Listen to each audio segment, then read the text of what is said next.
He's recording. No. It's the Game Dads podcast where we do all the games and we do all the dads.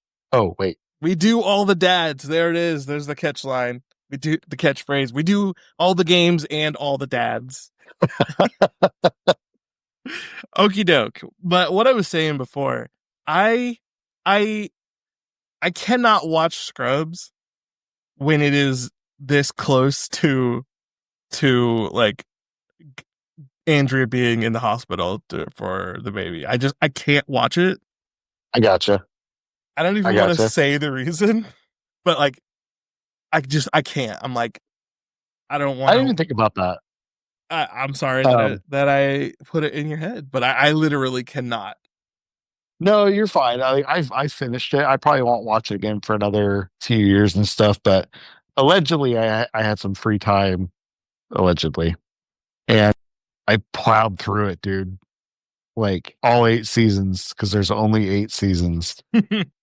Like not 3 weeks. not for long. I don't I don't want them to remake anything. I don't want them to reboot anything. We've seen what happens with that. It's coming back, bro. Whether you like it or Uh not.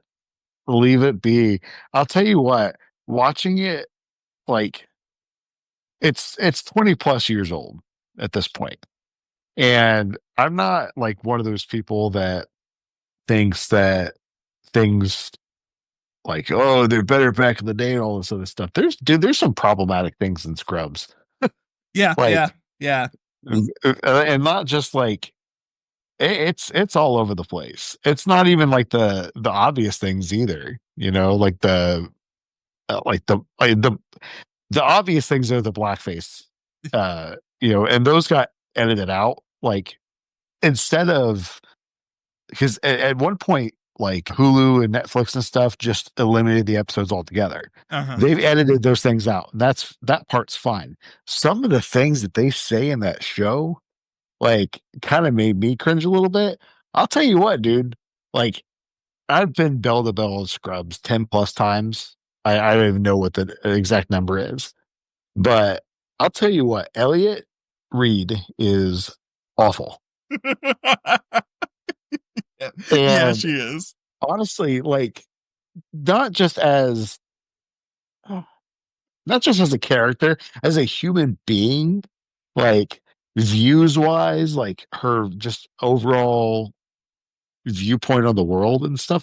I think probably the purest character on that show is probably Dr. Cox Yeah, and maybe Carla.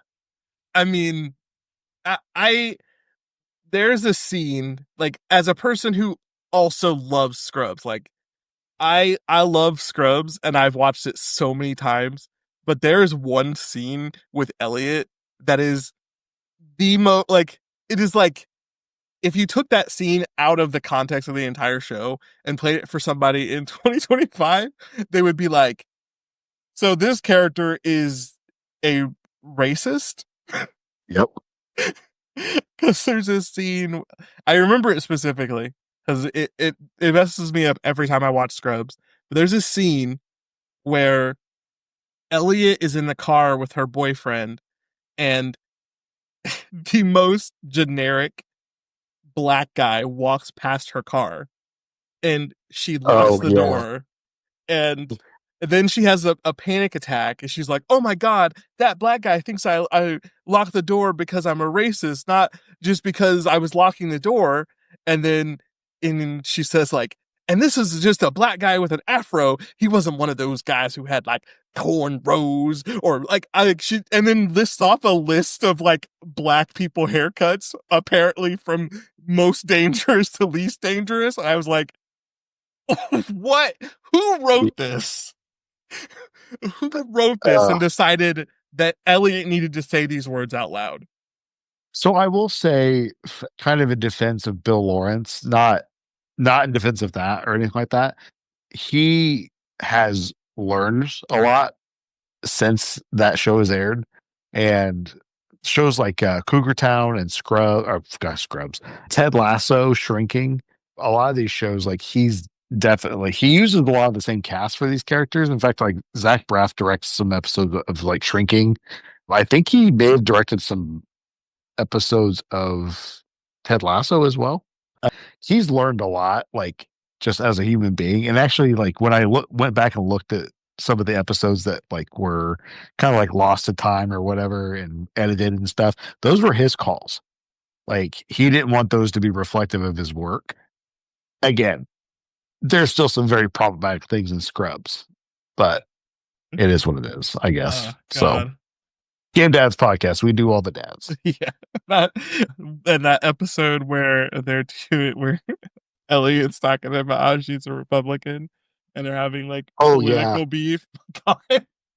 he says, Elliot, I am too.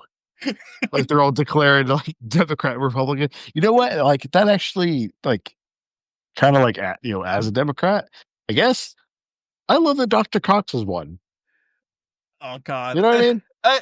It's like it like the idea the everything almost every idea that they shoot in that episode is like if it happened in 2025, like friendships would have been broken forever in some of those conversations.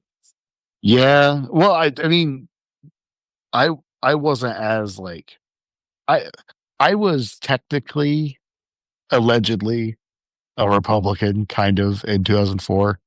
I voted for Bush. I'm sorry. Uh I've paid for those mistakes. But I mean, people were still I mean, they were pretty divided back then too, I guess, but like not what they are today. And dude, that episode could not air now, I guess, but No way. you know what I mean? Dude, it'd be a fist fight. Yeah, You know what I like I mean? said, friendships would have been forever altered if that episode had come out today. But Yeah. we're not gonna take our Game Dads podcast into politics today. We don't have enough time for Not it. not today. Not today. So let's start with the Game Dads usual. Like, what you playing, bro? What have you been playing? It's been a couple weeks since the last actual podcast was recorded. So And it has. I mean, I've kind of slowed down with games a little bit. me too. I will tell you what. So I bought Assassin's Creed Shadows, and I've got about 40 hours in it, and I absolutely love it. I know a lot of people have been kind of down on it. I haven't played it in about a week or so, and I'm gonna tell you why. There's this little game called RoboCop Rogue City, and I am obsessed with it. Like, I was expecting it to be. I could talk about Assassin's Creed as well, I guess, but like, dude, all I can think about game wise right now is RoboCop. Like, it's not like so I bought it. It was $10 in this last PlayStation sale. And I know it's on PlayStation Plus and all that, but like I don't do subscriptions. So I start this game up and I didn't really do a whole lot of research on it. I it's first person, it's got a skill tree and all that stuff because every other game's got skill trees now. Oh yeah. I was thinking it was just gonna be a first person shooter. Like the opening level, you bust in and like the first trophy I got was for shooting a dude in the nuts. Like, it's a shooty bang bang, right? And then it turns into this like sprawling RPG with like dialogue choices and like the more you level up RoboCop, like he can be empathetic, like you can kind of pick however you want your RoboCop to be. If you wanted to be like a kind of a upstanding police officer that upholds the law, or if you want to kind of bend the rules a little bit to appeal to your human side, you can do that. Two of the side missions that stuck out to me, and I'm going to explain them here. So there's no spoilers or anything like that, really, like story wise, if you're like that into RoboCop, I guess. But I mean, the game's a couple years old now, so sorry.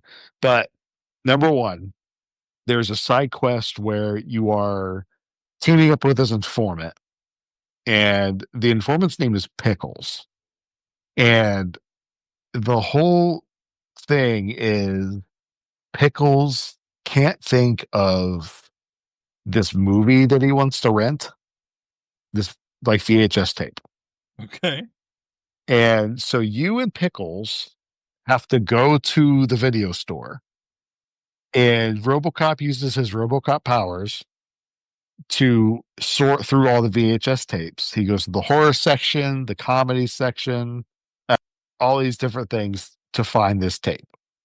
Well, I mean, it's a RoboCop game, so of course it's going to end in shooty shooty bang bang. So he the Pickles had stashed like drugs in one of the, or he had heard that somebody has stuffed drugs in one of these VHS tapes, and that's why he's like wanting to find it. So like these gang members show up, and they want to fight and all that stuff. So RoboCop, of course, blows their heads off. But so that's one. The other one that I kind of want to highlight here is for for story reasons, RoboCop has to go and visit somebody at the hospital, and he has to, like, he's trying to rally all these police officers to sign a get well soon card. Okay. So RoboCop has to go around the police station collecting signatures from police officers to, to drop off this get well card. And like one of the guys that he runs into, like the guy's taking a shower. So RoboCop like knocks on the thing or whatever. The guy comes out of the shower, and he signs the card and all that stuff. It's weird, man.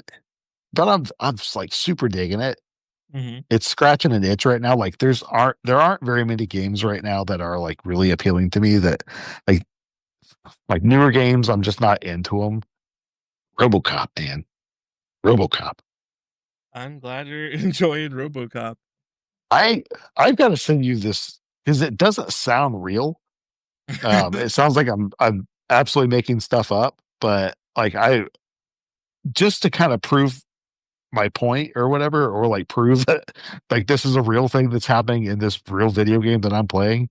I use the PlayStation's like share function to like take videos of it. So I'll have to send those to you, but like I'm gonna put this in the Discord real quick. We can keep talking and figure out how to do this. But yeah, I so this development team, they made a Terminator game a couple years ago, and that Terminator game was pretty good. Like, it was pretty all right. And this one is just way off the charts. So the or the image I just posted into the GameDads Discord is RoboCop.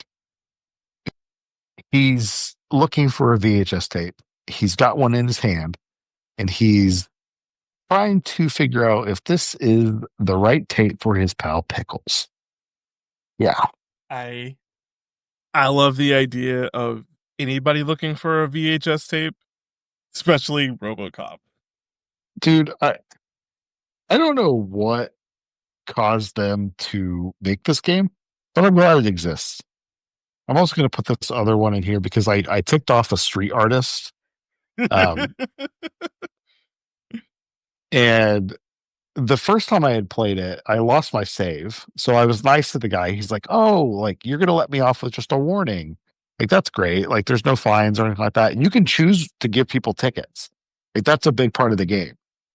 So like RoboCop, like he can kind of move fast, I guess, if you hit the sprint button. He doesn't really sprint, but he does that like you've seen RoboCop before, right? Yeah. Like he just does that stomp walk, Hmm. and like you can hear him stomp. So he stomps down the street, right? It's not really an open world, but it's kind of an open area, I guess.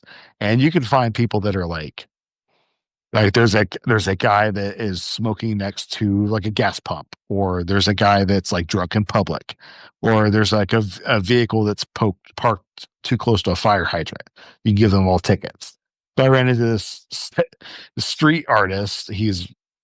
There's a big push and pull between like old Detroit and OCP, which is like the corporate overlords that are trying to overtake Detroit. So it's kind of like the police officers versus like the corpos or whatever. If you look at it like in terms of cyberpunk or whatever. There's a lot of cyberpunk in this game, which is pretty cool. But first time I played it, like I sided with the guy, and it was all well and good. I hit the wrong button with this one, and I can't like I took the guy off. I gave him a ticket, and I came back in one of the later missions, and there's this big mural that just says "Robo is a dick." That's awesome. But I can't recommend this game enough. It's $10 right now, and there's like DLC coming. Like it's standalone, so you Mhm. can like buy it separately and stuff. But this has completely pulled me away from Assassin's Creed Shadows, which I absolutely adore. It's one of the best looking games I've ever played, Mhm. Assassin's Creed.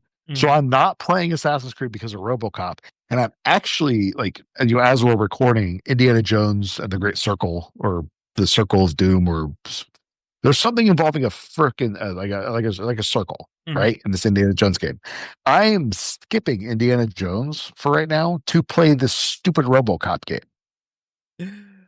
I I'm in such a video game funk right now. I don't know if I've ever been in a worse gaming funk. Like from the bottom of my soul, I'm in a funk. Yeah. Sometimes you just gotta walk away for a bit. Yeah, like this has been like the reason I'm in a funk is like I'm in that zone where I just want to zone out all the time, and that's playing Marvel Rivals. And I'm like, I don't want to just sit around and play Marvel Rivals all day. I want to do something productive with my life. So I've been trying to play other games and not get sucked in, and I'm just in a funk. But like, what I have been playing is Secret of Mana Plus. Yeah. So I don't know. Something in my brain was just like, I bet there are ROM hacks of Secret of Mana. Like, why wouldn't there be? So I looked it up, and there's the original ROM hack that I found, which is like the Secret of Mana randomizer, which is crazy. But this other ROM hack that I'm playing is Secret of Mana Plus. And Secret of Mana Plus is someone, like a couple of people, just kind of like sat down and added some additional dungeons throughout the course of the game, fixed some little random annoying things, like specifically when you go to the Pure Lands, you can go through the Pure Lands, and then when you get to the end of the Pure Lands, that one piece of armor that you can only get in the Pure Lands, those enemies still appear after you finish it. So if you don't get that piece of armor, you can go back and get it. Oh yeah. So when I was playing the Secret Mana remake, like that's one thing that I really had to watch out for, because there's trophies for collecting all the armor, Mm-hmm. and then there's also like bestiary trophies as well. So like if you don't interact with that enemy or whatever, you're just locked out of it. Yeah. Hate that. They went in and like made it so that that's not a thing. But like, I That's good. the only new dungeon I've run into so far in my playthrough is the wind dungeon. Like they basically added a wind palace that you have to run through to like, and it's such a, I'm a person who has played the crap out of Secret of Mana dungeon. So like you have to go through and like flip switches, which like they did switches like kind of at the beginning of Secret of Mana, and then they just kind of stopped doing it towards the end. Like there's not like switches you have to hit all the time, but like this dungeon has like 20 switches that you have to go through and hit, and like little like you have to like cast a certain spell on the little crystal to get it to unlock a certain thing. There's those. There's like waterfalls that you have to like go down and then come out the other side, jump out. Like they were like, I I have played this game so many times. I'm gonna make a dungeon using everything that this game has to offer that like I know I could think of. Everything is in that dungeon. That's awesome. So, and they added a little like some little extra story bits. Like you go into this dungeon and there's some like random Moogles who were like, "Oh, man, the Empire trapped us in here and now we're stuck. So please help us get out." And you have to go in and flip a switch and like let them out of this cage. And like the people who like, it feels very like fan made, obviously, but like the people who made it are definitely like, we love Secret of Mana, so we just wanted to add some more stuff to it. It feels really like, feels good in that way.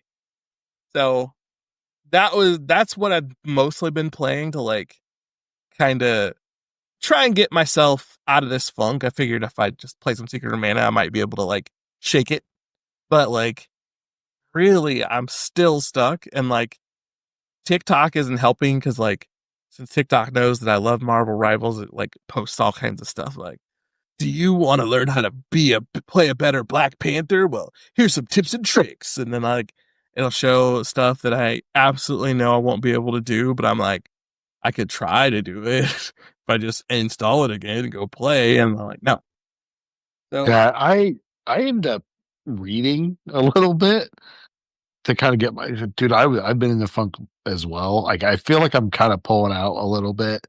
I get overwhelmed by games. I don't know about you, and especially because there's so many, and like with the way that like my digital library is, I can see everything I own, and like I just I added space to my PlayStation, and so I have like 100 something games installed, and they're all just staring at me like, Brett, why didn't you finish me? Why'd you move on to RoboCop, you ass? So I deleted a whole bunch of stuff off my console, so I'm down to like 32 games on my, which I mean it's still a lot, but like it's little stuff like Castlevania and Chrono Cross and Final Fantasy and blah blah blah, Sonic. But dude, I read Jurassic Park, and I don't know if you've ever read that book before. It's wild, dude. Like absolutely wild. Completely different than the movie. I feel like that's kind of the thing always though. Like the whatever, even like the wildest movie, the book is always like way crazier. Like I started reading So, it. so good. I started reading it. Oh, This was a while ago. I just rented it from the library and I just kind of sat down and started it. It the book is like way crazier than the movie. And the movie's crazy oh in my yeah. opinion. The book is like, oh my, like I almost like it wasn't all the way to the point where I was like, I'm gonna stop reading this, but like it got pretty close a couple times. That was I read that book when I was a little younger than Drake. I was like 11 or 12. And you know, I don't know if you remember how like into horror I was when we were kids, but I read a lot of Stephen King, and that was like his I don't know, like cocaine days. it, Um, dude, everything from like The Ritual of Chud to like how far did you get in that book? it's been a minute, so I couldn't tell you exactly. It's huge, you Yeah. know. If like I own it, if you want to borrow it, dude, you're very welcome to. Like, but like the hate crime in that book, like Yeah. the the the freaking child orgy, like Yeah. Yeah. That's yeah. there's all kinds of stuff. Like, like not anything to like laugh at or like joke around about. You know what I mean? It's genuinely messed up. But I like that the movie is like the new movie. I don't. The old movie is pretty good too, but like the new movie's even better. Like it's weird, but it's like in a Goonies kind of way. Like You know? the new It movies impressed the hell out of me because like it's been a Yes. long time. It's been a long time since something has like genuinely got me like a little bit like got that horror feeling into me and not just been like, "Ha, this is funny." But like the new It when it first dropped and I watched the first one specifically. I don't get about adults because like get in a car, go drive somewhere. But like but like Yeah. the first one I was like this is messed up. And Yeah. like the It character, he always kind of has the ability to make you feel uncomfortable. Like his size, the perspectives that they use with him to like make him just feel completely unearthly is like I was so impressed by that movie. Yeah. Did you watch the second one? Yeah, I watched both of them. I mean, I watched the first Uh, one; it was so awesome. I was like, I definitely am gonna watch the second one. yeah. I love your take on that too. Like with it being adults and stuff, just get in the car and leave. Like I was thinking about that with like Resident Evil, like all these characters and stuff, like Leon like keeps finding himself in weird positions or whatever. Like just stop going there. I, You know what I mean? I that's a thing that like I have a real problem with in a lot of in a lot of like horror, like because Jur- they always Jurassic Park 3, dude. they always put Like you in a position where like leaving might not be easy, but like get in the car and leave. Just leave. Like one of my biggest pet peeves of all horror movies is the fact that the characters in horror movies act like windows are impenetrable barriers that just cannot be. You cannot just break the window and climb out the wall and leave the house. Like if Yeah. some serial killer is trying to kill you, I am gonna break the fucking window, get in the car, and leave. I don't care. Like Yeah. I don't know what the story is. It doesn't matter. I'm getting in the car and I'm leaving. Yeah.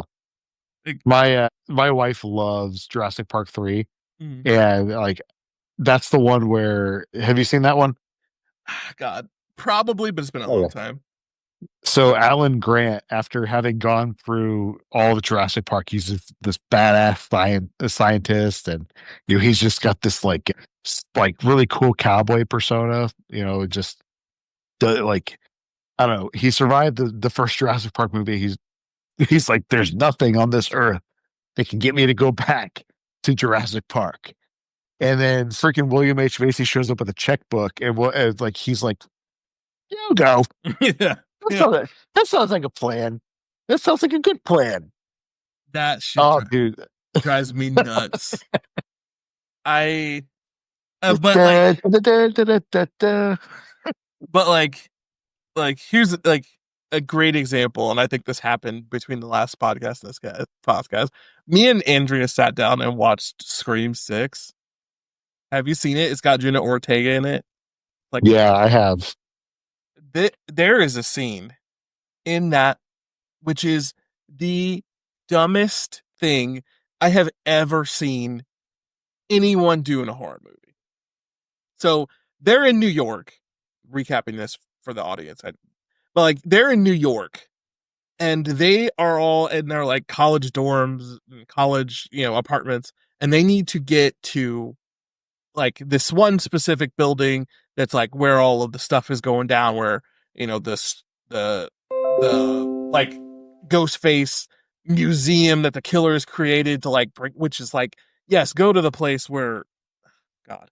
But anyways, they're all gonna go, and instead of like getting an Uber or getting a taxi, they're like, let's get on the subway and just hoof it.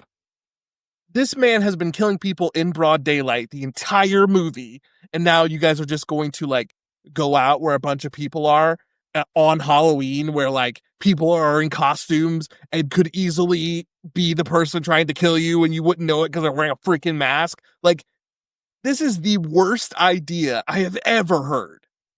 Just take a cab. Yeah. Just take a cab. Like, and like, of course, they go on this freaking thing, and one of them gets stabbed on the subway. Of course you do. That happens when there aren't serial killers around. It's the worst idea I've ever heard. Yeah, those movies are good. Like, they get kind of silly, Like, but I feel like, I feel like because of the way, like, I feel like because of the way we as a generation, as like us as a generation kind of going forward, it probably started with Gen X, but like us as a generation going forward are like, all of us are like exist within the horror genre. Like we all have seen horror movies. We know how they go. Their stories are like kind of like at this stage of the game, it's like, yes, serial killer, he gonna stab you good. We know the tropes, we know how it goes. So like I feel like newer movies kind of like lean into that to the point where they don't even try to like embrace those original horror elements because they just don't think that they'll work, period. But like I think they've gone too far and now they got to pull it back a little bit. If we're getting to the point where horror movies are almost sarcastic because they don't actually try to scare you, they're just there for jump scares and like gore. and fourth wall stuff too. Yeah, Like that too. the meta. Scream's always been meta. Like that was kind of the whole point of it. Like it was supposed to be kind of like tongue in cheek, but I'm there with you, dude. Like I love horror. I do. It's my favorite genre. But it's either like, dude, I told you I tried to watch Terrifier, right? No, And I just, oh, dude, no, it's so bad. Like I don't know why people like it. Just the whole movie is a vehicle just to see people get killed in weird ways. I made it maybe about an hour into the first one. Maybe I think it was probably less than that. But like the there was one specific scene that just like got me. Like the character is genuinely funny. Like he's funny. That he's the clown guy or whatever. He's like Art the clown. But he has this girl tied up, like just spread eagle, ends up stripping her naked, and then just saws her in half. Like just splits her right down the middle. But he does it slow, Mhm. and he laughs about it. It's so gross, dude.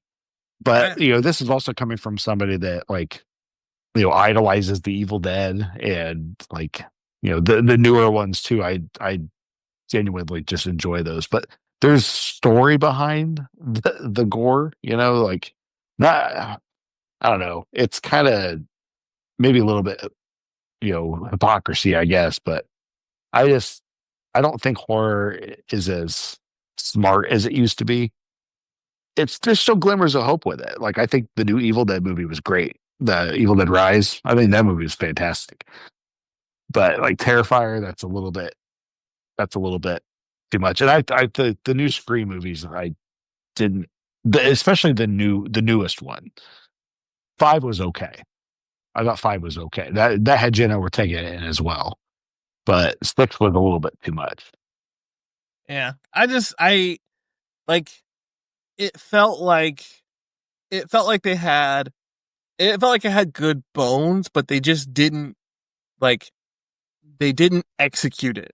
Like it had good Yeah. bones and then apparently they had the connection that ran all the way through the thread of the movie, but it was like instead of like taking advantage of it, they did the thing that I hate in horror movies. If you're gonna make your horror character an actual human being, then make him make him smarter, and he has to actually outwit the other characters instead of just like everything. Like, oh well, he runs into Courtney Cox's apartment, her boyfriend, who's way bigger than this dude is, and like stabs him, and he just like lets you stab him to death. Like he Yeah. doesn't attempt to fight at all because he's 6'5" and ripped. And if he had have actually tried to fight you in any way, shape, or form, he would have at least made a sound. But like he just silently dies. Like no, he's this dude would have body slammed you. He would have put you in the Yeah. dirt. Like if he had have like snuck up on him, slit his throat immediately, and then like hit him with a bunch of stabs or something that like made it make sense that he didn't fight you, like maybe, but like just like you stabbed him and he just like sits there and lets you keep stabbing him to death silently, not even like Yeah. knocking something off a shelf or falling down to the ground hard. Like, come on, man. And then turn that same situation around, and then he spends 30 minutes fighting Courtney Cox while he took down a 6'5", 200-pound guy with no problem. Like, So he's got that plot armor, dude. I mean, I know how plot armor works, but like, come on, just You make it you realistic, taught me about please. that. Oh, dude, totally. Like, I don't know. Scream beyond the second one does not need to exist. Like the the second one was a great follow up too. Like it's just genuinely great movie. Three had Jay and Silent Bob in it. That's its only like redeeming factor. But everything else after that, like how many more copycat killers can you have? Just over the course of 20+ years. Yeah, Game I Dad's horror podcast. Yeah, I'm the That's Horror Podcast. I'll do it. I just like that. It's one of those things that just absolutely. I feel like horror movies need a resurgence, but we need the way it's going to have its resurgence is more Jordan Peele movies and less Scream 6. I agree. I like Jordan Peele movies. Which The Sinners is Nope coming wasn't. out. Sinners is coming out soon. I'm absolutely. That's Ryan Coogler, isn't it? Yep, I'm absolutely gonna go. Is is Jordan Peele like executive producing or whatever? Yeah, yeah, I think so. That's awesome, But I'm dude. absolutely. A Ryan Coogler is that a horror movie? Yes. So, the trailer that I saw, I couldn't tell if it was action or if it was horror, but like religion just in general scares the shit out of me. And to kind of see Michael B. Jordan as I love him as an actor just in general. He's fantastic in the Creed movies. He was a great Killmonger, but like seeing Coogler's take on horror, Mhm. I'm I'm so in. I don't need to see anything else on it. I'm good. Like just give it to me. I I okay. I saw the trailer for that movie and it literally I bought a ticket for it. I'm gonna go see it this weekend. I bought a ticket for it Oh, off of it's off this weekend. yeah, I think it's actually out. I think it comes out tomorrow. I think there's Oh, midnight dang, dude! showings today. If I remember correctly. But Wow. but I saw one scene in this movie in the trailer that literally I was like, I'm buying a ticket to this movie today. And it might make sense to you because you've been to my parents' house. I it's not likely, but I'm gonna explain it anyway. There is a scene in the trailer for Sinners that is a shot for shot recreation of a painting that my parents have it had in their house. Is the one that was in the living room, Yes. like the front room? Yes. I may know exactly which one you're talking about. Yes. It's like a bunch of people and they're like dancing in this like wooden like kind of like open dance. It might be a warehouse or something, but like like everyone's arms up and they're kind of like long and exaggerated and like there's a scene in the trailer that is that image shot for shot and I was like I saw it while watching the trailer and I bought a ticket the next like as soon as the trailer ended I went and bought a ticket for it. That's awesome. So That's really cool. yeah, I'm absolutely gonna go see that. That like I said, I already bought tickets. I'm going to see it on Saturday. The only reason I'm not going tomorrow is because my mom is not coming over tomorrow. She's coming Saturday, so I'm gonna see it on Saturday. Oh, there you go. And we got WrestleMania this weekend. Pretty pumped for that. Even though the build's not great, I'm still. It's WrestleMania, dude. I all right. I didn't really have any plans for this podcast, but I'm gonna if you don't mind, I'm gonna take me a little anime minute here. Take your anime minute. Take my anime minute. Okie doke. I have an anime minute after you. Nice. I'm excited to hear your anime minute. Okie doke. So I've been having like I'm always trying to avoid getting into really like frustrating anime conversations with people because I feel like people have really really bad anime takes right now. Uh Online anyway. I'm sorry, go ahead. What'd you say? Online. Yeah, online. Like Yeah. the anime discourse right now online is continues to be because it has been for a while. Just some of the worst takes I've ever heard about anything. So I mean, I was assuming that you knew about plot holes, but you didn't. So I would also say, do you know about the anime and comic book power scalers? No. Okay. So because people are competitive and also dorks, everyone wants to put their favorite character against somebody else's favorite character and say who would win in a fight. It's basically what is that show? What is that? I think it's called like I can't remember. It's like something battles. Like it's like a Celebrity deathmatch. essentially, but like there's a YouTube channel that does these super elaborate battles between one universe versus the other universe. I mean, when I say super elaborate, I mean like they will list out the feats of each character. Then they have a custom animator team that animates a fake battle between character A and character B, and then whoever they decide is gonna wins the fight. And they've done this all over the place. From like, there's one that's like, I think it's Bardock versus Omni Man. And then I mean, the most famous one they've done is Superman versus Goku, and they've done it like 4 times. But like, here's the thing. I hate this. I haven't watched them since I mean, when they first came out a long time ago, then they died and came back. But like, I haven't watched any of the newer ones because it's annoying to listen to people like do the thing that I hate. Like, oh, let's talk about which character is stronger based on feats, and I grab this. Oh, this character, this feat doesn't count because of blah. I'm like, I don't care. I don't care. Like, I don't care about this. But like, there's a new thing that people have started doing. It is, can blank character either beat a Viltrumite from Invincible, or can they beat the? I am just I'm drawing a blank on everybody's name, but he's the super douchebag from. God, I can't remember his name.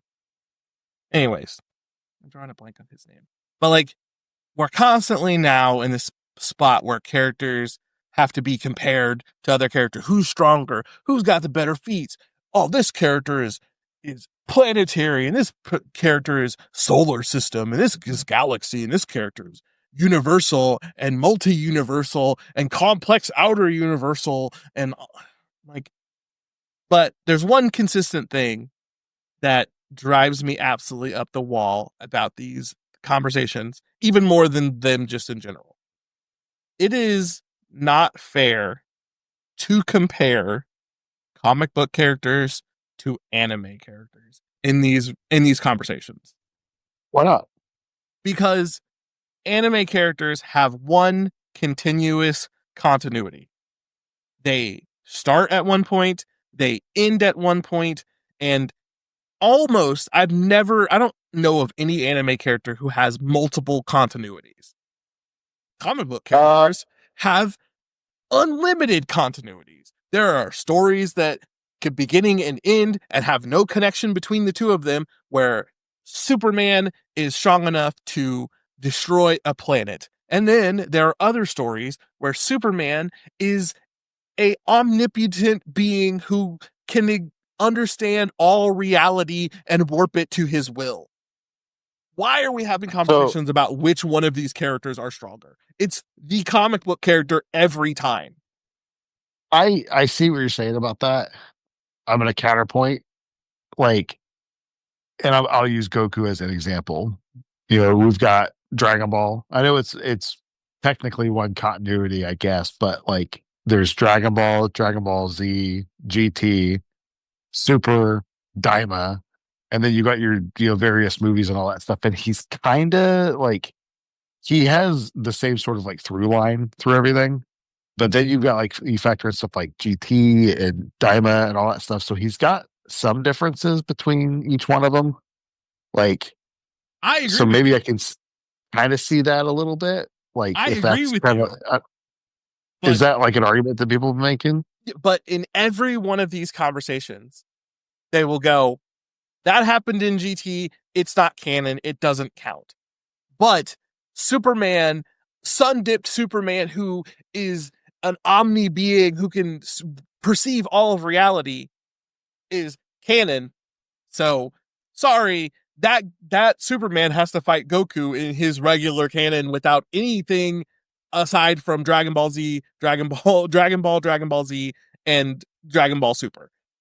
That's it, because those are the only things that are officially canon. But Superman, World Buster Hulk, where he is the strongest person who's ever existed in existence, is canon. So guess what? Goku has to fight World Breaker Hulk. Like, it's just, the conversations are so pointless. It's so pointless to have this conversation. Like, you like superheroes have this thing where like there are superheroes there are instances of the Hulk fighting, let's say there are instances of the Hulk going up against Wolverine and losing. And there are instances where the Hulk fights Null and wins. Like, and like the feats for superheroes are so out of control. Like, when they talk about like, oh, okay, well, who's faster, Superman or Wonder Woman? And then they'll go, oh, well, in this canon, Wonder Woman was able to block and see attacks from Superman, and Superman is 500 million times light speed. So if Wonder Woman can fight the Superman at that speed, then that means she is that speed. So Wonder Woman is so powerful that no character in existence could possibly catch up to her besides Superman. Like, it's like I this isn't a critique because I actually don't care about random power increases or wherever people are. I care about the story and if the fights are fun. That's what I care about. But Right. like when you're comparing these characters, super comic book characters just have like I feel like because anime characters start their characters at one place and then those characters have one continuity where they grow throughout the story, they don't get super crazy fast. But superheroes can get absolutely out of control really, really fast. Like there Yeah. are there are Depends on who's writing them. yeah, there are episodes, there are comics where the Juggernaut goes up against Jubilee and he loses. And then there are also stories where the Juggernaut is so strong that he literally can like punch dimension. Like You want to know why? Because he's the juggernaut, bitch. he is the Juggernaut, bitch. Can I So tell you about one comic that's getting ready to come out is that it the is Harley going to blow Quinn? your mind? Is it the Harley Quinn fart comic? Hold on. How did you know? No, it's that's that's one of their old buddy. Well, I won't say his name, but you already know he named his Pokemon fart names. No, dude, there's a IDW comic book series, which IDW continues to be one of the best like names in comics right now because of all their cool mashups. Sonic the Hedgehog is getting ready to fight Darkseid. Nice. I Dude, how cool is that? I'm gonna jump in back to my original point. The fact that that fight is probably, honest to God, supersonic probably takes Darkseid to fight. Maybe. I mean, have you read what the kind of shit that fucking Archie's Sonic can do? He's Who you talking to here? Of course I've read that. oh, I'm just saying, this is my point. Like the Sonic of like anime manga Sonic, the freaking Sonic X Sonic has like certain shit he can do and certain shit he can't do. But fucking Archie Sonic can like run so fast he unwound the universe. Like Archie Yep. Sonic is out of control. Yep. And like that's kind of like that leads me right back to my point. Like if we were talking Sonic X anime Sonic and we were talking Darkseid, I would be like, Darkseid would absolutely obliterate Sonic X Sonic because Sonic X Sonic has limits to things that he can do.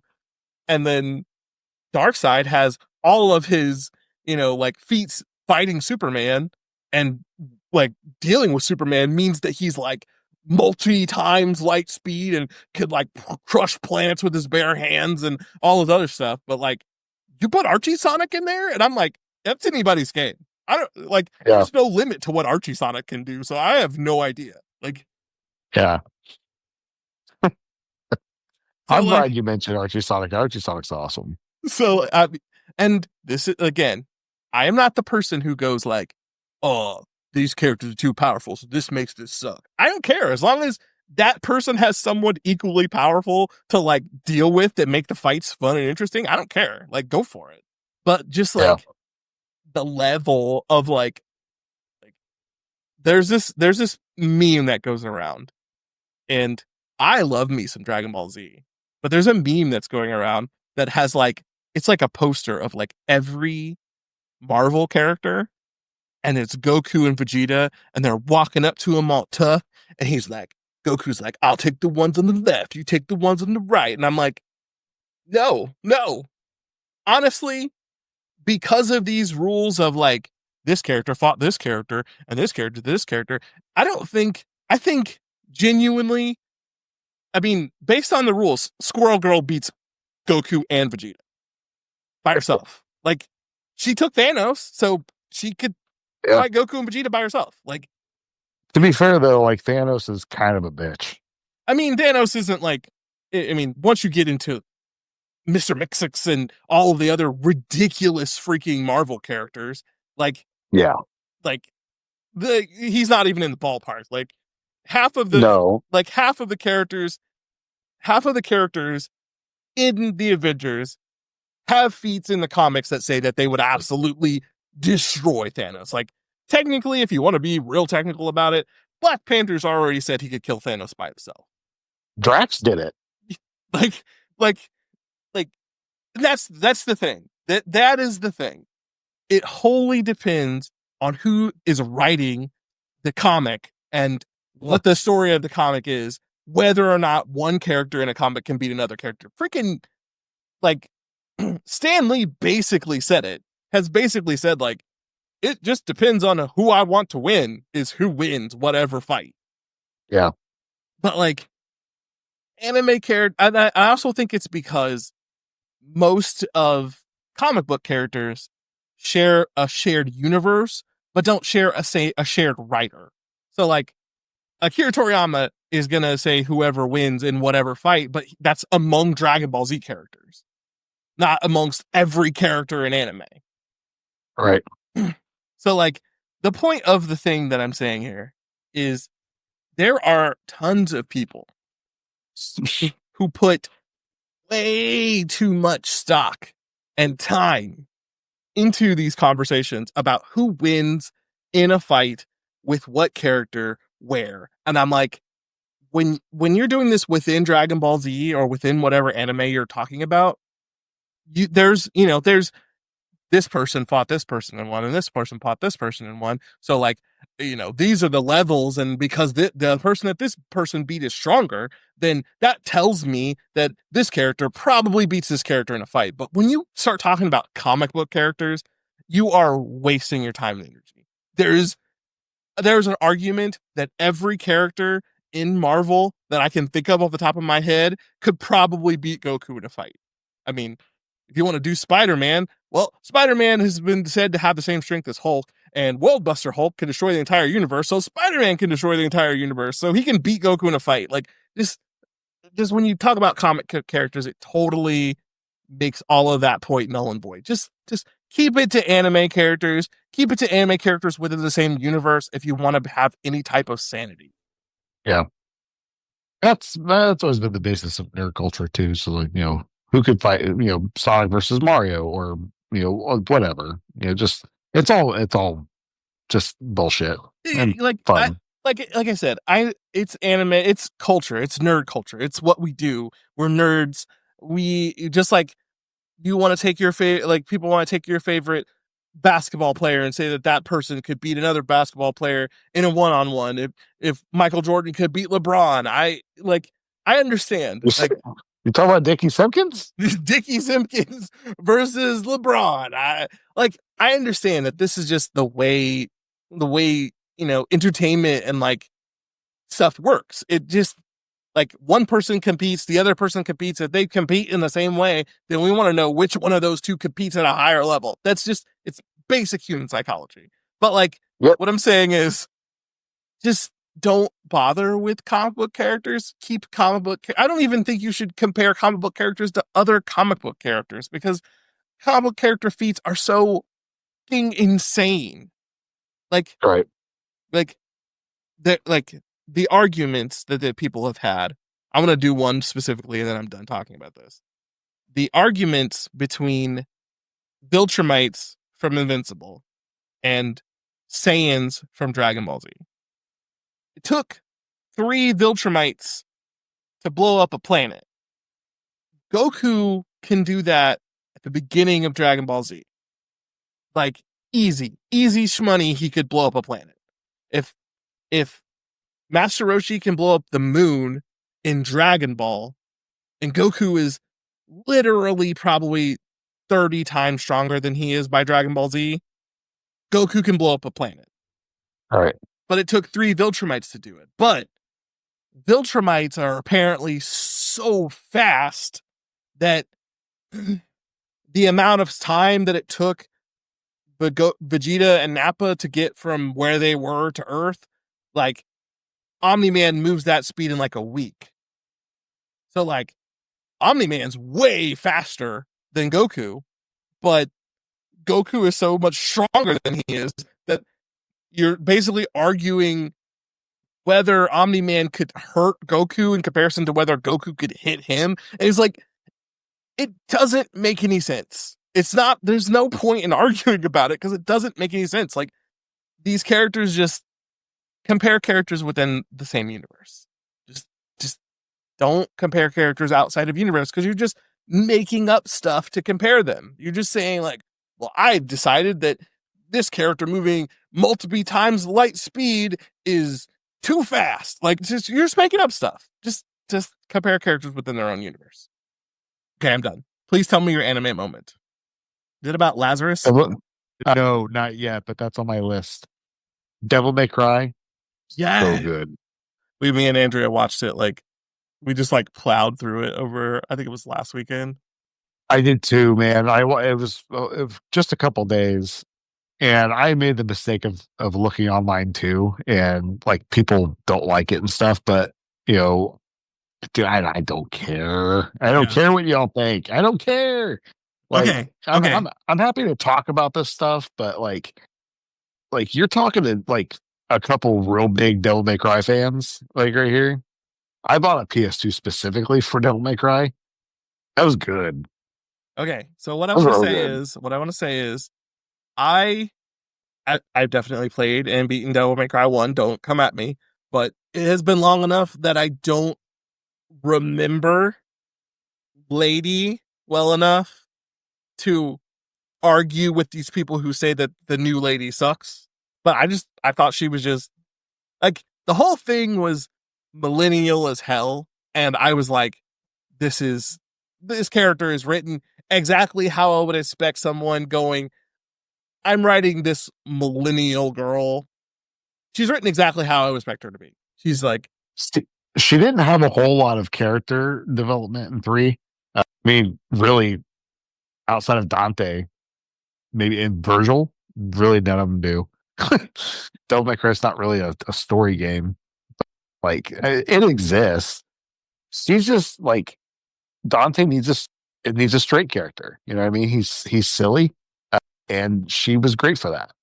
You know, she needed, like, what I mean by straight characters, you know, the serious one. Yeah, you know what I mean? Yeah, like the straight just in case people don't know what I mean. Yeah, right. I know what you mean. The straight man. You got the goofy character. You can't have two goofy characters. You need one straight man to lean into all the jokes.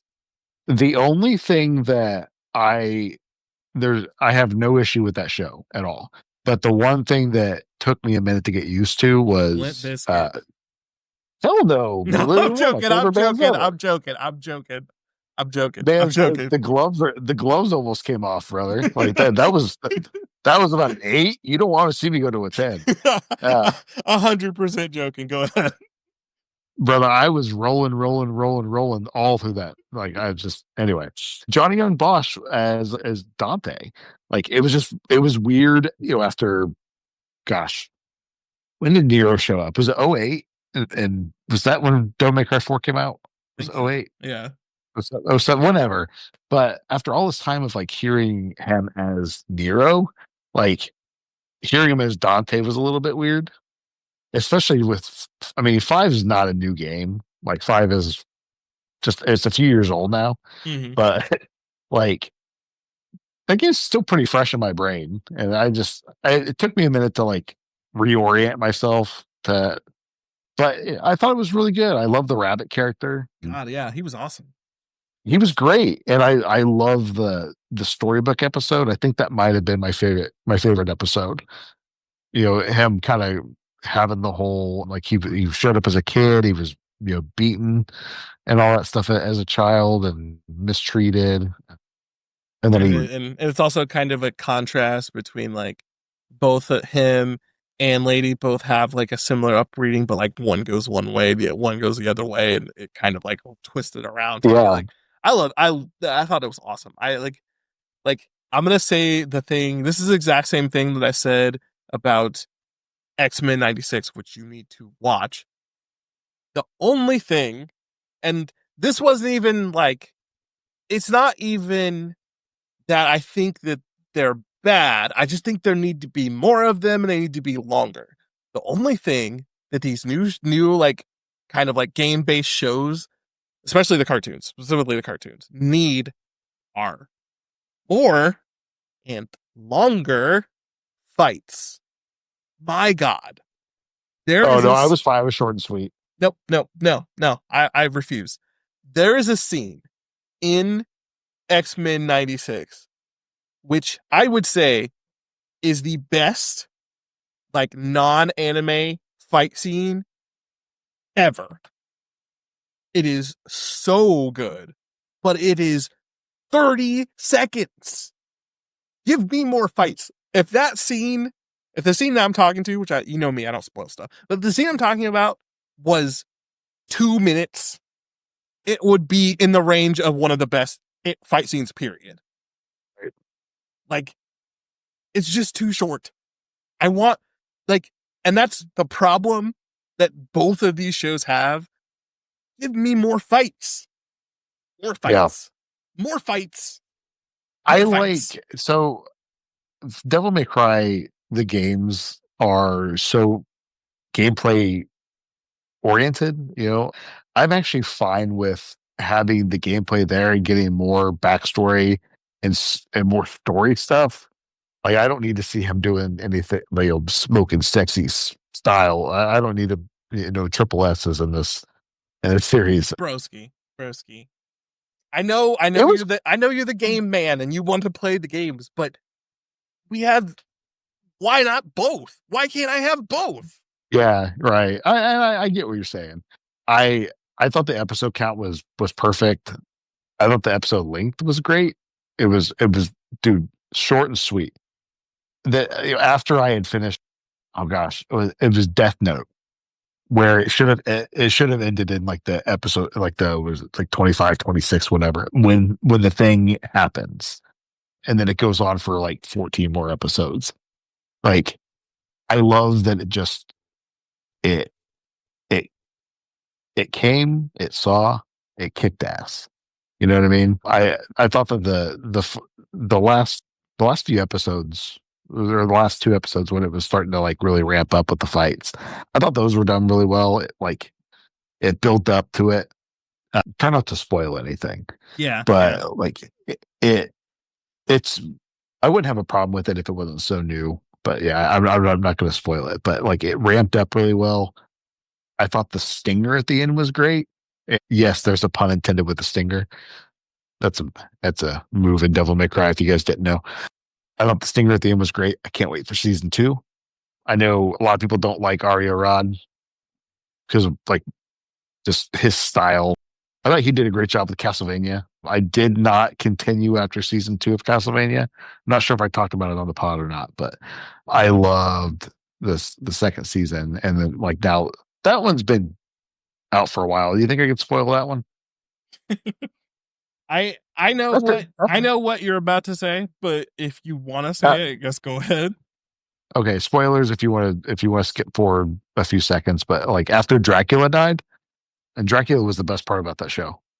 So the fight with Alucard and Belmont and gosh, what's her name? Sifa, the chick, and dude, the whole thing was Castlevania 3, and I loved it. I loved it so much. But the whole fight with them and Drac at the end, so good.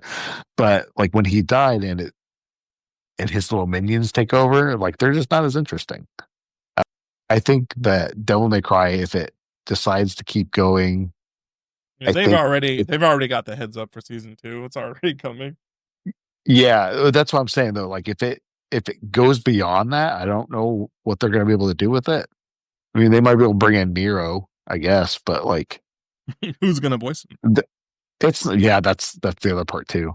I love that it's not one for one though. Like it's its own separate thing. Yeah, I was like that with go ahead.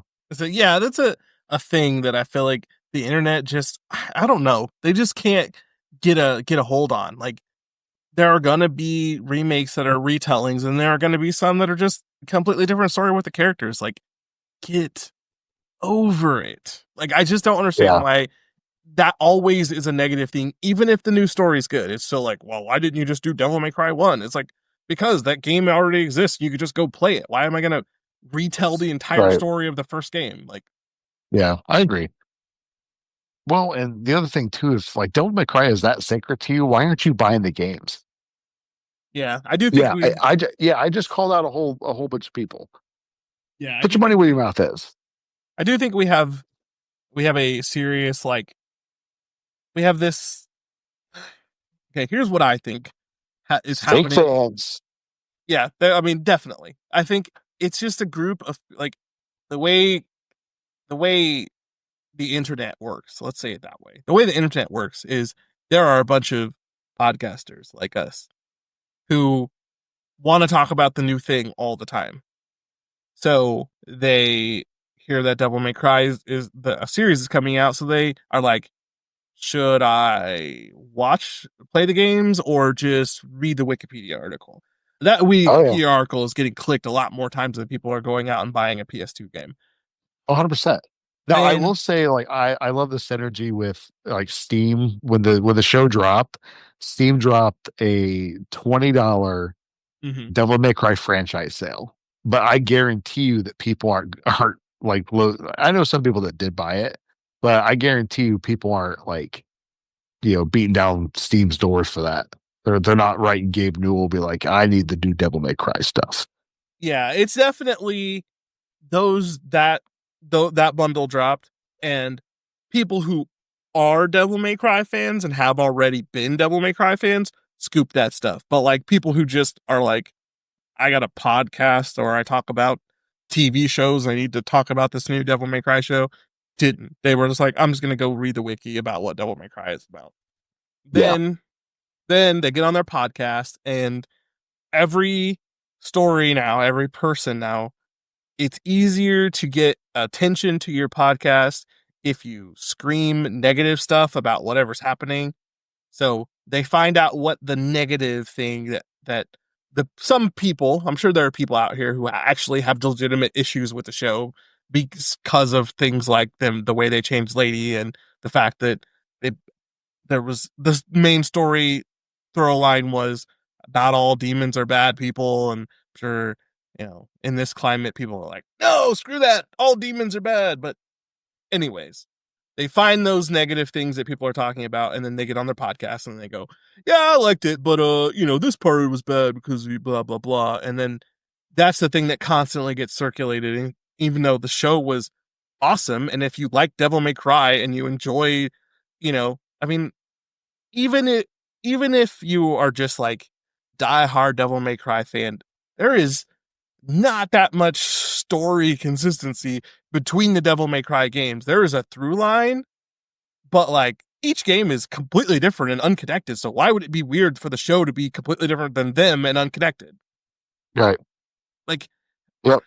I don't mean to say like unconnected as in they're like completely separate games that have no connection to the other ones, but like there's not like Devil May Cry isn't like, oh, Devil May Cry 1 is the day after Devil May Cry 2, and they're just different scenarios that Dante is in over the course of his life. Like, why does it matter when we make a new game if it's not the exact same as any of the other ones? None of the other games are like that. All right. I think it's funny you bring up Devil May Cry 2 because there is no Devil May Cry 2. Yeah, yeah. I don't, I don't know if I've ever seen one. No, I thought it skipped from 1 to 3. Huh. Anyway, I just it's like that it's not that situation. bad. That situation drives me nuts, and like it's so like the only thing that I will say negative about this series, which isn't about the series itself, it's about the when it came out. Why isn't there a new Devil May Cry game on the heels of this? Do you want the real story? I guess. Sure, give me the Um, real story. the Now I can't remember his name. I'm gonna have to look it up because I'm a fake ass fan. Devil May Cry 5 director, I believe. Leaves. Okay. His name is Hideaki Itsuno. He is no longer at Capcom. He Devil May Cry 5 is probably the best in the series. Come at me, I guess. It's a perfect action game. It's so good. But Itsuno, like he left Capcom, and he was actually one of the combat directors on. Oh, and it was. On, I'm sorry, I'm not prepared for this. I'm terrible. One of them left. I think it was the combat. It was the combat director left for Final Fantasy 16. I would say, yeah, wasn't it Square? Didn't he go do 16? Yeah. XPI combat director. I'm doing this all in real time, you guys. Okay, so the combat director went to Square, and then Itsuno left Capcom entirely. Ryoto Suzuki was involved with the Devil May Cry series, so a lot of the key players with Devil May Cry are gone. And then you got Kamiya. Like, I think he's probably going to be your best bet if there's ever a new Devil May Cry once he's done with Kami. Mm-hmm. It would be really cool to see Kamiya go back to Devil May Cry, which, I mean, for people that don't know, like Devil May Cry started as a Resident Evil game. I mean, yeah, kind of like it was going to be Resident Evil 4. That's it's there's so much Resident Evil and Devil May Cry 1. It's ridiculous. But yeah, I mean, that's probably a big reason why we're not going to see it for a while. I just feel like these Netflix shows based off of games, they keep doing this over and over again. Right. What is the like fine, it's an independent project, so fine. But like, why not take all of this buzz for I mean, Tomb Raider's in the exact same situation, but like Tomb Raider and like make a new Tomb Raider. I will say the other thing too, when this got announced, pretty sure it was pre-COVID. So like when it was announced, like Devil May Cry 5 was still like a newish game. So I don't know. I'm not trying to like be completely contrarian with it. But Yeah, yeah, I like mean, this situations are always going to arise, especially when you're talking companies and corporate, and you know, right. especially bringing those companies and corporates across to different mediums where another, separate entity is actually making the thing and not the original entity. So like lining these things up just isn't super easy. But like, I feel like if I'm making a Tomb Raider anime that's going to come out on Netflix, when that drops, I am going to have a game right behind it. Yeah. I get what you're saying with that. I really do. I think to like having a standalone Devil May Cry project like kind of rules. Like this is the Devil May Cry project. And then that drives you to go back and play Devil May Cry. I can't talk. Devil May Cry 5. There's not enough people played that, in my opinion. Like it's there. I mean, especially on PS5, it runs at like 120 frames a second. It's beautiful. Drives you to that. It's cheap, gets more eyes on the product, and hopefully makes makes more fans. Like I see, I I see the other side of it where like the Last of Us TV show comes out and Sony puts out not a new Last of Us game, but like they put out Last of Us on PC or they remaster it for the 17th time or whatever, you know what I mean? So they have that stuff like ready to go. So they have like that like quote unquote synergy. And then people complain about it. I Last of don't know. Us is getting into like Morrow and Skyrim territory Yeah. with a number of remakes and remat. I just saw that they have like now there's like a complete PS5 collection that's out, which I think is just Yeah. Did you hear the story behind that too? Like with Neil Druckmann was saying that like The Last of Us might be done. Like they're not originally, dude. He was talking about Last of Us Part 3, and like now they're like with this whole complete thing, like they're talking about it. Let's just not being like they're not going to continue it, which I'm fine with. They yeah. got a new IP coming out, and I mean the the Intergalactic looks rad. the I mean I don't I never want to like give in to these people, but like with the current climate, I don't know if I don't know if Last of Us Part 3 would get the reception that it deserves in the current climate. Last of Us Part 2 didn't. Yeah, and It got completely shit on. yeah, And it was a great game. yeah, and what I'm saying is I think it's worse now than it was then. So I don't think. Oh yeah, I get what you're saying. I don't know. I don't think people deserve The Last of Us, to be perfectly honest, for how negative they are. And I know that's a negative thing to say, but like Last of Us Part 2, dude, it's a masterpiece of a video game. Absolute masterpiece. I don't think that people well, and even like the show too, like the way that people responded to did you watch the show? Oh yeah, yeah. There's a particular episode that has my boy Nick Offerman in it. Yep. And it's so ridiculous. And like, It's one of the most beautiful episodes I've ever seen in my life. My wife and I both cried when we watched that show. The way that people respond to that, dude, y'all don't deserve it. yeah. And like the thing that makes me the most mad, the thing that makes me the most mad about the way that people reacted is it's the non-fans, because if you actually played the game and you actually gave a crap, it's hinted at in the game. Like, shut Oh, up. it's not even hinted at, dude. It's like pretty explicit. Like, Like, shut up. Shut up. yeah, Can't see it, but I'm doing the crushing your head thing. yeah. Crushing your head. Like, shut up. Oh god. But I I hope Don't make cry though. Great. yeah, I hope that we get out of this era that we're in right now. I hope that like I hope that I don't know. I don't know what would change to like get us to a better place, but the place we're in right now. So, So, my friend, I'm going to, and all my friends in the audience, I'm going to quote somebody very, very, very, very, very, very smart.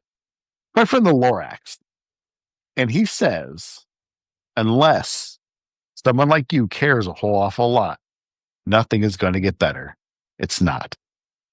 My friends, we can all be like the Lorax, who speaks for the trees and be good to one another. Did you just yawn while I was breaking it down? I'm sorry. It is that wasn't that was not a directed yawn. It has been a long week. Yeah, I'm over here quoting the Lorax, and you're just like, oh, Sorry. it's Uh, okay. I'm oh pouring my god. heart out over here.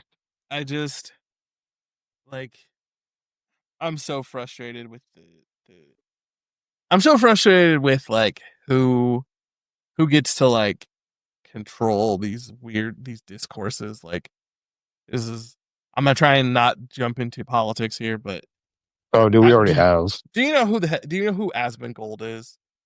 I know the name. Is he even like Booster Gold? Because Booster Gold's awesome. No, he's nothing like Booster Gold. Obscure DC references. He is a streamer who just he's he's all the things. Like, he spent a whole bunch of time talking crap about Assassin's Creed, Shadows, and every Oh, other then he and I game. are going to be friends. Every other game that's come out, and his most recent one, he's talking about I can't remember anything's name. It's like South of Midnight. That's what it's called.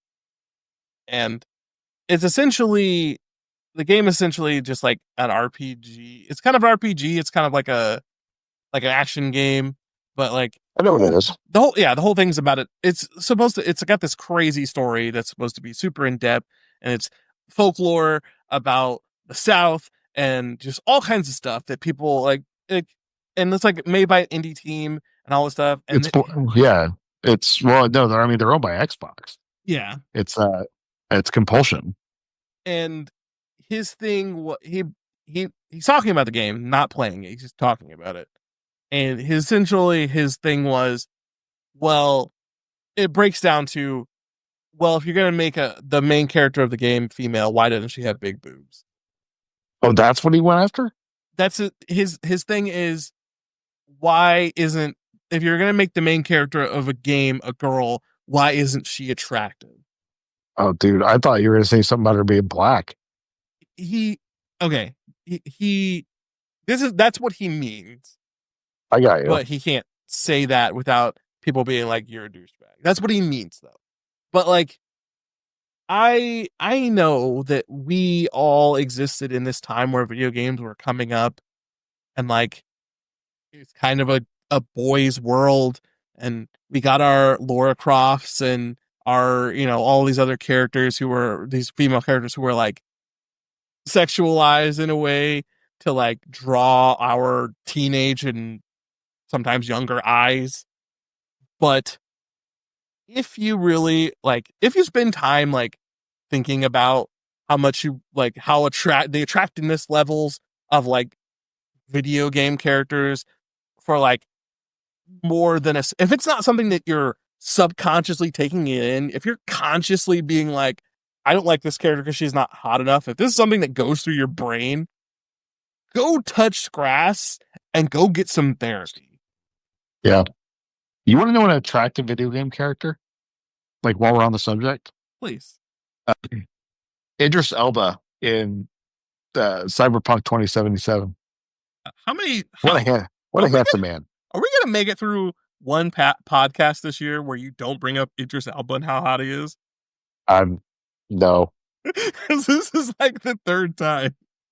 Well, it's. I would tell you what. I could do it three more times. I could honestly. I could spin this thing off and do a whole Idris Elba podcast. Like Uh, this is no hate because Idris Elba is a very attractive man, but like this is like the third time. yeah. I don't. I'm not sorry either. I But just like, okay, like I let's I don't even want to like sit here and sexualize Idris Elba either. Like, I don't think that part's fair. But like, yeah, go touch grass. Even me, I need to go touch grass. I think about Idris Elba probably more than any straight man should. I okay, He makes me feel things. fine. I Here's my point. It's just fun.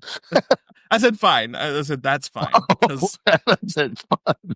It's like, well, yeah, it is. I here's my point though. Like when we were coming up through video games, Samus was like 16 pixels, and we only knew that she was a girl because she had long hair and they made a point of it. Like Yeah, Princess Peach is 12 pixels. Like how did this go from like that's a girl to like her attractiveness determines whether or not I like this game. Like I feel like we have missed the plot somewhere. Like there was an elevator we were supposed to get off and we just kept going and we went all the way down to the bottom floor of some place we weren't supposed to be.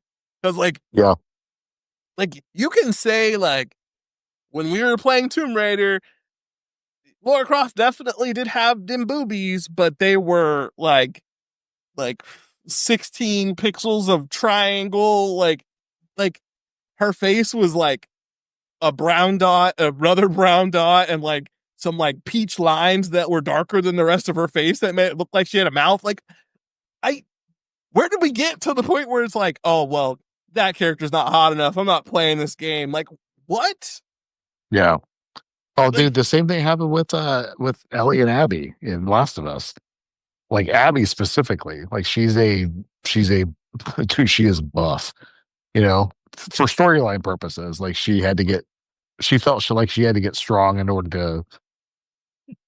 yeah, I won't say that. I won't say the the thing. things that went on. I know. Enact her revenge. You know what I mean? Mhm. But they went through the same thing with her, and I don't know.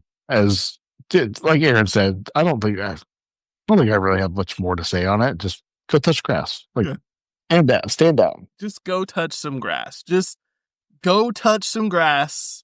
Go find a therapist and tell them exactly that thing, that idea. Put that idea, say it out loud to them so that they know how far down you are and where they need to start to like get you back up here with the rest of us. Because that's bananas. People aren't talking about not playing The Witcher 4 because they don't think Surrey is hot enough. Like that that's bananas. It's You know what I was playing bananas. yesterday? Speaking of bananas, What? I was playing Sonic Adventure 2 because, of course, I was. And Rouge the Bat has some really big boobies. And then when you had to play as Amy, you were like, Amy's ugly. Turn the game off. Yeah, yeah. I can't play as Amy. She's not hot enough. Her skirt doesn't go up high enough. I mean, you're saying that, but to be fair, her skirt is way too short. It is way too short. She should not be allowed out of the house.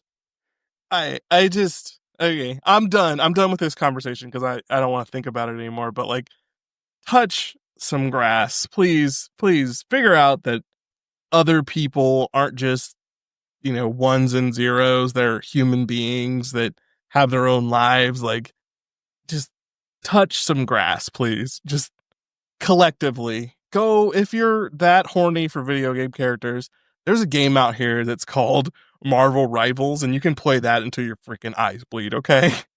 Mm-hmm. I've seen some of the stuff in that game, dude. You've shown me. Oh God. Like, we can't. It is Game Dad's nights. We haven't said that yet. Game Dad's night. Yeah, But I'll stick like, to it. we can't get into that again. I can't. The Emma Frost skins that have come out, we can't get into it again. Yeah, I feel you. Okay.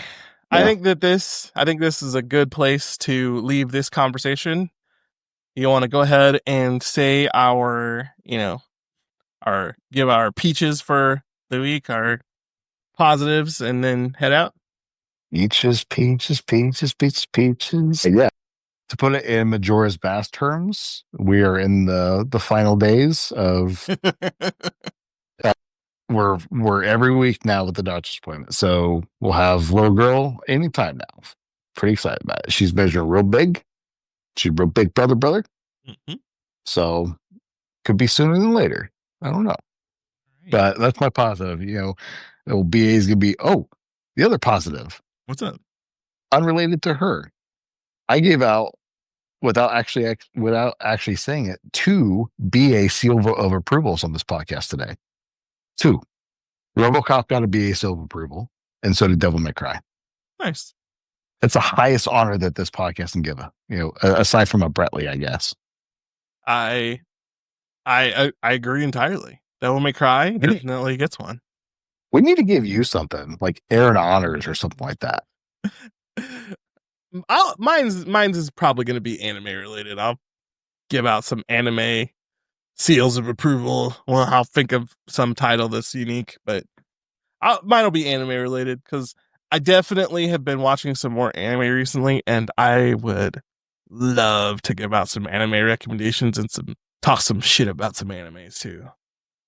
Can't wait to start Lazarus. I'm in the most annoying situation I've been in a while with Lazarus because I literally have 3 different streaming services and I cannot actually get it. I cannot actually watch it. I tried to watch it like this weekend, last weekend, I think, and I can't watch it. Like, for some reason, it's not on Adult Swim yet, on the adultswim.com. All of my anime like websites that I use that are of questionable status, none of them have a good stream of it that I can stream to my TV. And you need HBO if you want to watch it on like an actual streaming service. And I just canceled my HBO, so like, I can't get to it yet. So I'm excited to watch it though, because I've heard Chris literally said he watched the first episode like 5 times in a row.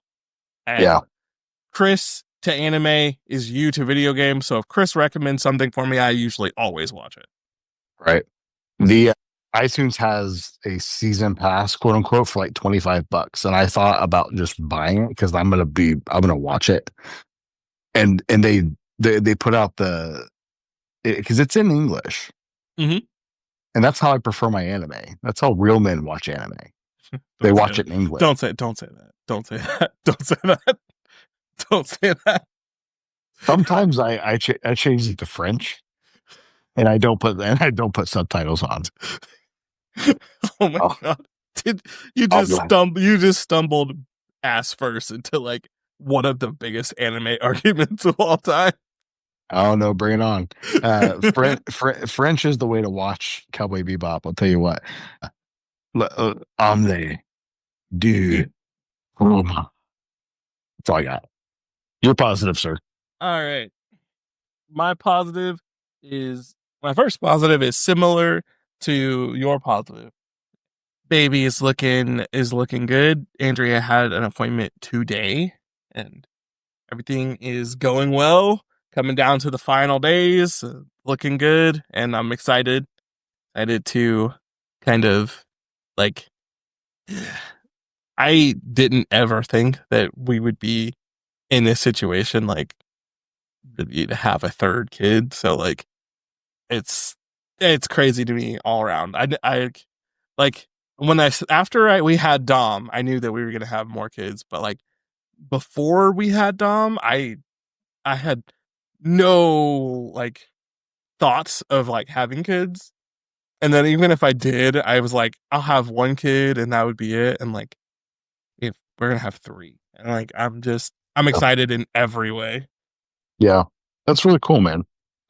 And my second is I like I said earlier, I have been I've been in a in a game slump. It's been weird. But like my on the other side, I've been watching tons of anime and really enjoying all the stuff that I'm watching. So I want to give my positive is weird, but I just like I couldn't find anywhere else to put this in. So I just wanted to like say it. I would say my positive is I am enjoying solo leveling so much. I'm enjoying like the community around it. I'm enjoying the anime itself. Me and Andrea like sat and like prepared ourselves like popcorn style to watch every Saturday when the new episodes came out, and not a single new episode that came out disappointed. Solo leveling is, I think it might be the new starter anime that I recommend to people.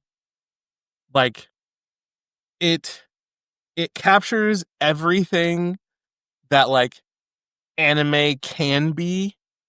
There's like so little like fan service or any of the stuff that like turns people off of anime. Like it's the story is very clear, straightforward. If you've played a video game, you understand what's going on in solo leveling. There's not much to explain outside of that. Like if season 3 is as good as season 1 and season 2, it probably will be the anime that I say like if you're trying to watch anime for the first time, watch solo leveling. Interesting. Like it's that like fundamental, but like I'm watching it and enjoying the crap out of it. Andrea is watching it and enjoying the crap out of it. Chris is watching it and enjoying the crap. Every person who I know who watches anime is watching solo leveling right now. Huh. So I may have to give it a shot. like it's it's one of like I said before, it's one of those things that like and it's got its like dark grittiness. It's got those elements too. It's like a little bloody, a little gory, a little dark, but like it never like it never gets too much in any of those categories. So like anybody watching it can kind of pick it up on it, and like it's also it starts as a really like this part at least like I mean it goes on for a while. The manga is like way farther, and like I don't read ahead, so I don't know anything beyond what they've shown. But like it starts as this like it's like a feel good underdog story where the main character starts as this underdog and like comes back and becomes this like like crazy like it's all of the things in a very like easily digestible package. So like solo leveling, while this is not me saying it's like the greatest anime of all time, it's got flaws, but I definitely would say if I was trying to get someone into anime, I would say watch solo leveling. Huh. I'll have to give it a shot. So there you go. There's my second positive. I just wanted to get on here and talk about solo leveling because like the second season like just ended, and like the last episode of the second season is so crazy, and like it's got this super crazy like fight scene in it, but like it's also all part of like this like the main character's growth over the course of the first two seasons. This episode is like, here is the display of all the stuff that Jinwoo has accrued over the entire two seasons, and then it like ends with like, okay, but like this thing, the big bad died, but like more stuff is brewing. Like the stinger is real. Like, okay, let's get into season 3. I'm ready to see what happens next. So like solo leveling. It's good stuff. Like if like I said, I wouldn't say that it's the best anime that I've seen in the last year, because that's definitely Dan or Delicious in Dungeon, because they're both awesome. But like they're very both Dan and Delicious in Dungeon are very like, you have to watch anime to like get what's going on here. Like there's a little bit of this that's like, well, I guess Delicious in Dungeon is more you gotta know D&D to really get what's going on in Delicious in Dungeon. But like solo leveling, very good starter anime. Very cool. All right, I'm done waffling. So a whimity wham wham wazzle, and I will see you So all large next time. message. And I spoke over you. I'm sorry. no, it's all good. As I was gonna say, and Dickie Simpkins, if you hear this, if you even if you don't want to be on the podcast, if you have any more of those like signed photographs, if you like send one our way, we will keep trying to get you into the next NBA Jam. Mm-hmm. Mm-hmm. I will, if I get one of those, I will ROM hack the copy of NBA Jam that I own and put you in it. just just X out Michael Jordan. Dude, I have I have an idea. I have an idea. Ah, I'm gonna have to do it this weekend. Arts and crafts. God, I'm just imagining. I have a box copy of NBA Jam. Just stick Dickie Simpkins picture over Jordan. I think Jordan's not in the game. It's Scottie Pippen and oh gosh, I can't remember. But yeah, Jordan's not in the game. I think I'm gonna have to make Dickie Simpkins the cover athlete for NBA Jam. I'm just my brain just pictured like just every time like you're gonna do something, like and the announcer starts talking, he just like if you're playing Dickie Simpkins, he just specifically says like Dickie Simpkins is heating up, but like because it's a hack. It's one of us who just says Yeah, Dickie Simpkins, and then the announcer goes, "It's heating up." I he's heating up.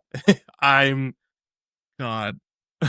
But with that really that crazy Genesis I'm soundboard, gonna say so that like it's super crunchy Genesis sound. Yeah.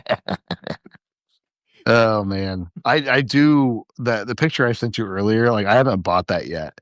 It's like $50, but like I think I've spent $50 on worse things before. Uh, And you're gonna get me in trouble. Don't. Allie's gonna come and fight me. for what? Oh, dude, we have separate finances. It's all good. She's still gonna come and fight me. None of it goes to my office. She's gonna be like, I am about to burst with a baby, and my husband are conspiring to buy $50 pictures of the least popular Chicago Bull. It's not just a signed picture, or it's not just a picture. It's a signed picture, Gonna get me in trouble. allegedly signed by Dickie Simpkins. Not Do you even think it. his real name is Richard? I mean, Richard, that's the only way that you get the name Dickie, right? maybe. I Yeah, like. And Dickie. he's also my favorite Robin is Dickie Grayson.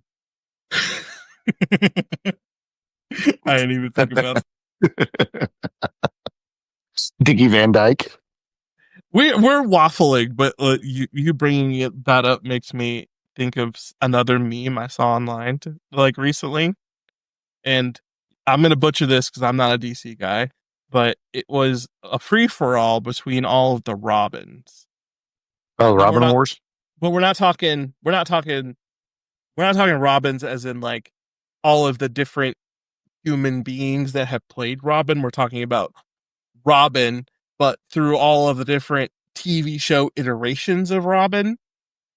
Oh, Do okay. you track what I'm saying? Like I do. Burt Ward would actually smother everybody with his freaking bare thighs.